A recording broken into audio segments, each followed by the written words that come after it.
அதை பற்றி பேசிகிட்டு இருக்கிறோம். விட்டமின்ஸ் வந்து சீக்கிரமாக வந்து ஆவியாயிடும். அப்போ நீங்கள் கொஞ்சமாக அதை பாயில் பண்ணால் கூட ஆவியாயிடும். நீங்கள் விரும்பி ருசிக்காக சாப்பிட்லாம், ஆனால் அதுக்கு உங்களுக்கு சுத்தமாக எந்த விதத்துலையும் பயன்படாது. அப்புறம் நம்ம நிறைய கேள்விப்பட்டிருக்கிறோம். என்னது கொலஸ்ட்ரால் அப்படிங்கிறது ஒரு சகஜமாக எல்லாருக்கும் இருக்கக்கூடிய ஒரு விஷயமாயிடுச்சு. இங்கே இருக்கிறவங்களுக்கு எடுத்து பார்த்தா 70% நெகட்டிவாக தான் கொலஸ்ட்ரால் இருக்கும்.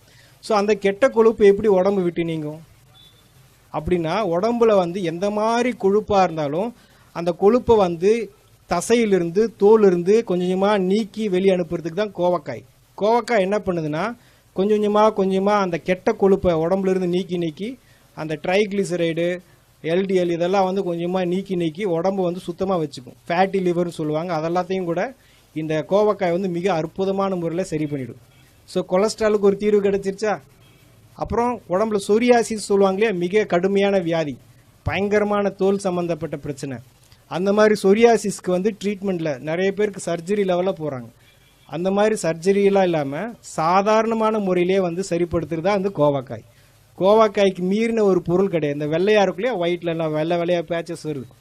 இந்த மாதிரி வெள்ளையாக இருக்கக்கூடிய பேச்சஸ்க்கு கூட இந்த கோவக்காயை சாப்பிட்டு மீண்டும் அந்த கலர் வந்திருக்கு. கோவைக்காய் அதோட கோவை இலை கிடச்சா அதோட ரொம்ப சிறப்பு. சரிங்களா. கொலஸ்ட்ராலுக்கு சரி, இந்த மாதிரி ஸ்கின் ப்ராப்ளத்துக்கு எல்லாத்துக்குமே கோவக்காய் நல்லா கேட்கும். அடுத்து பார்த்தா சுவாசத்தில் நமக்கு வந்து சரியான ஆக்சிஜன் பற்றாக்குறை இருக்கனால தான் இந்த ஆஸ்துமா, வீசிங் இதெல்லாம் வருது.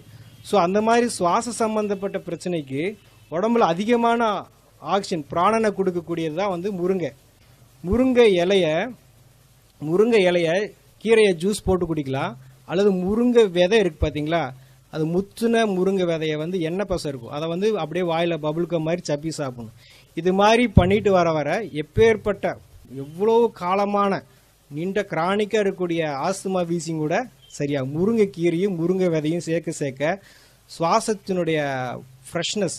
ஏன்னா உடம்புல சுவாசம் ரொம்ப முக்கியம் இல்லையா, அதனால அதுக்கு ரொம்ப முக்கியத்துவம் இருக்குது. முருங்கை இதனால வந்து எந்த மாதிரி சுவாச சம்மந்தப்பட்ட பிரச்சனைகளும் சால்வ் பண்ண முடியும். அப்புறம் பீர்க்கங்காயை பற்றி சொல்கிறதுனா நம்ம நிறைய அதை யூஸ் பண்ணுறதில்ல. நிறைய பேர் பாவக்காயை வந்து ரொம்ப மதிப்பாக சொல்கிறோம். அது கூட ஒரு மேலே வந்து விஷயந்தான் பீர்க்கங்காயை வந்து தோலோட, அந்த பீர்க்கங்காயோட விசேஷமே தோல் தான். அந்த தோலோட நம்ம வந்து ஜூஸ் போட்டு அல்லது மென்று சாப்பிட்டோன்னா நம்ம உடம்புல பெப்டிக் அல்சர் அப்படின்னு சொல்லிட்டு ஒரு அல்சர் இருக்கும். அந்த அல்சர் வந்து அதிகப்படியாக வந்து உடம்பு எல்லா பக்கமும் வந்து புண்ணாக மாறி அந்த புண்ணு வந்து உடம்பு ஃபுல்லாக பரவும். அப்போ அந்த புண்ணெல்லாம் ஆத்துறதுக்கு உடம்புக்கு என்ன வேணும் அப்படின்னா இந்த பீர்க்கங்காய் ஜூஸ். இந்த பீர்க்கங்காயை வந்து மென்று சாப்பிட ஆட்டோமேட்டிக்காக உடம்புல இருக்கிற புண்ணெல்லாம் ஆறிடும். ஸோ புண்ணு ஆற நம்ம உடம்புல இருக்கக்கூடிய ஹார்மோன்ஸ் எல்லாம் வந்து சரியாக அவங்களுக்கு சுகர் அப்படிங்கிறது கொஞ்சமாக நார்மல் ஆகும். அப்புறம் நீங்கள் பார்க்குறீங்க மூட்டு வலிக்கு வந்து இப்போ என்ன, இடது காலுக்கு ஒரு 2 லட்சம், வலது காலுக்கு ஒரு 2 லட்சம் எடுத்து வச்சுக்கிறாங்க. ஸோ மூட்டு வலி வந்து ரொம்ப அதுவும் காஸ்ட்லி ஆகிடுச்சு. நம்ம உடம்புல நல்ல கொழுப்பு, ஹை டென்சிட்டி லிப்பிட் ப்ரொஃபைல், அது போக உடம்புக்கு வேண்டிய நல்ல எண்ணெய் பசை இருந்ததுன்னா எலும்புகள் வந்து ஸ்ட்ராங்காக இருக்கும். இன்னைக்கு வந்து பார்க்குறாங்க, இப்படி நடந்து போகிறாங்க, சும்மா கீழே படிக்கட்டு விட்டு இறங்குறாங்க, கால் ஃப்ராக்சர் ஆகிடுது. சும்மா ஏறுறாங்க, கீழே விழுந்தாங்க, வண்டி மேலே தான் விழுந்திருக்கு, ஆட்டோமேட்டிக்காக ஏதாவது ஃப்ராக்சர் ஆகிடுது.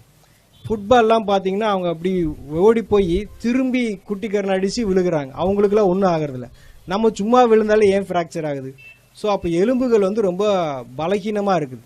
இந்த எலும்பை வந்து நல்லா உறுதியாக ஸ்ட்ராங்காக வச்சுக்கிறதுக்கு வந்து தேங்காயில் வந்து முத்துன தேங்காய் இருக்கு இல்லையா, கொப்பரை தேங்காயில் எண்ணெய் பசை இருக்கும், பச்சை தேங்காயில் எண்ணெய் பசை இருக்காது, கம்மியாக இருக்கும்.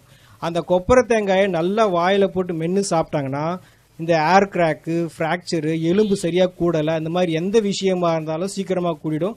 அவங்களுக்கு சர்ஜரி என்பது தேவையில்லை. அப்புறம் பார்த்தீங்கன்னா ரீசெண்டாக பார்த்தீங்கன்னா நிறைய பேருக்கு வந்து இப்போ இருக்கக்கூடிய இளைய தலைமுறை லேடிஸ்க்கு பார்த்தீங்கன்னா தைராய்டு, அது ரொம்ப ஃபேமஸ் ஆகிடுச்சு. யாரை கேட்டாலும் எனக்கு தைராய்டுன்றாங்க.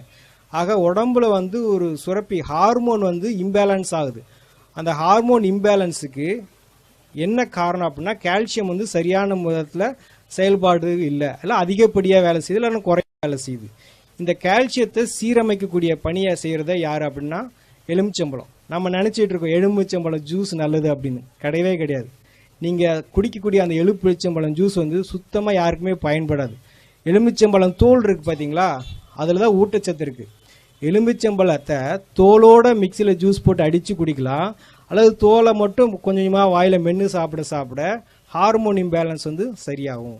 நான் சொன்னிருந்த எந்த விஷயமும் வந்து நிகழ்காலத்தை நீங்கள் யார் செஞ்சாலும் 100க்கு 100% அது வேலை செய்யும். அது எந்த விதத்திலும் யாரையும் ஏமாத்தாது. ஆகலாம், பார்க்கலாம், செய்யலாம், நடக்கலாம், அப்படிலாம் எதுவுமே கிடையாது. நீங்கள் செஞ்சு பார்க்கணும். ஆக நாங்கள் என்ன சொல்கிறோன்னா, குணப்படுத்துறதுக்கு நாங்கள் தயார், நீங்கள் குணமாகறதுக்கு நீங்கள் தயாரான்னு கேட்குறோம்.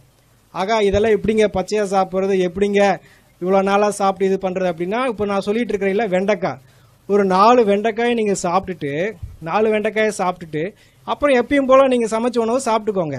ஃபஸ்ட்டு 4 வந்து நீங்கள் என்ன உங்கள் உடம்புக்கு என்ன தேவையோ அதை கொடுத்துட்டதுக்கு அப்புறமா உங்களுடைய உணவை செஞ்சிட்டிங்கன்னா உங்கள் உடம்புக்கு என்ன தேவையோ கொடுக்கப்பட்டாச்சு. அதுக்கப்புறமா நீங்கள் வீட்டில் என்ன பழக்கத்தில் பண்ணியிருந்தீங்களோ திருப்பி நீங்கள் எந்த நோயோட பாதிக்கப்பட்டீங்களோ அதை திருப்பி டெஸ்ட் பண்ணி பார்த்தா முற்றிலுமாக சரியாக இருக்கும். எல்லா காயை பற்றி சொன்னாலும் ஒரு முக்கியமாக இந்த கொத்தவரங்காயை பற்றி நான் சொல்ல விரும்புகிறேன். என்ன அப்படின்னா, போன வருடம் இந்தியாவிலிருந்து அதிகமாக ஏற்றுமதியான விவசாய பொருள் எதுனா கொத்தவரங்காய். எதுக்கு கை தட்டுறீங்க? எதுக்குன்னே தெரியாது, எதுக்கு கை தட்டுறீங்க? கொத்தவரங்காய் எதுக்கு வாங்கிட்டு போகிறாங்கன்னு தெரியுமா? நம்ம வாங்கலைன்னு தலை தான் குனியணும். ஏன் வாங்குறாங்கன்னு தெரியுமா? அந்த கொத்தவரங்காயில் கிளஸ்டர் பீன் ஆயில் ஒரு எண்ணெய் பசை இருக்குது. கொத்தவரங்காய்க்குள்ள ஒரு எண்ணெய் பசை இருக்குது. அந்த எண்ணெய் பசை வந்து ராக்கெட் லான்ச்சுக்கு யூஸ் பண்ணுறதா அவங்க சொல்கிறாங்க. நான் ராக்கெட் லான்ச் யூஸ் பண்ணுறோம், ஆள் குழாய் குளறுகளுக்கு வந்து இந்த எண்ணெய் பசை வந்து ரொம்ப முக்கியம் அப்படின்னு சொல்லி சொல்கிறாங்க. ஆனால் ஒரிஜினலாக அது நரம்பு சம்மந்தப்பட்ட எல்லா பிரச்சனையும் சால்வ் பண்ணும். அந்த ஒரு காய் மட்டும் நம்ம எல்லாரும் பயன்படுத்தினோன்னா மொத்த மருத்துவ உலகமே ஸ்தம்பிச்சு போயிடும். அவ்வளோ ஆற்றல் இருக்குது அந்த கொத்தவரங்காய்க்கு. பீரியட்ஸ் ஆகிறப்போ, பீரியட்ஸ் ஆகிறதுக்கு 2 நாள் முன்னாடி, பீரியட்ஸ் ஆகிறதுக்கு பின்னாடி 2 நாள், 5 நாள் கண்டிப்பாக வந்து கொத்தவரங்காயை எலுமிச்சம்பழத்தோட ஜூஸ் போட்டு குடித்தாங்கன்னா அவங்களுக்கு இந்த மாதிரி யூட்ரஸ் ஃபைபார்டு, பிசிஓடி, எந்த பிரச்சனை, பெயின், பேக் பெயின், வயிற்று வலி, தலைவலி, தலை சுற்றுறது, எந்த இது இல்லாமல் சுமூகமாக அந்த நாட்களை வந்து எளிமையாக கடந்து போயிடுவாங்க. B12 சொல்லிட்டு ஒரு விட்டமின், அது முருங்கை விதையில் அவ்வளோ இருக்குது. அதை விட்டுட்டு எல்லாம் ப்ரொக்கோலியை சாப்பிட்டுட்டு இருக்காங்க 200-300 கொடுத்துட்டு. இதை பற்றின எல்லா தகவலும் வந்து vegetableclinic.comனு ஒரு வெப்சைட் இருக்குது, அதில் கிடைக்கும்.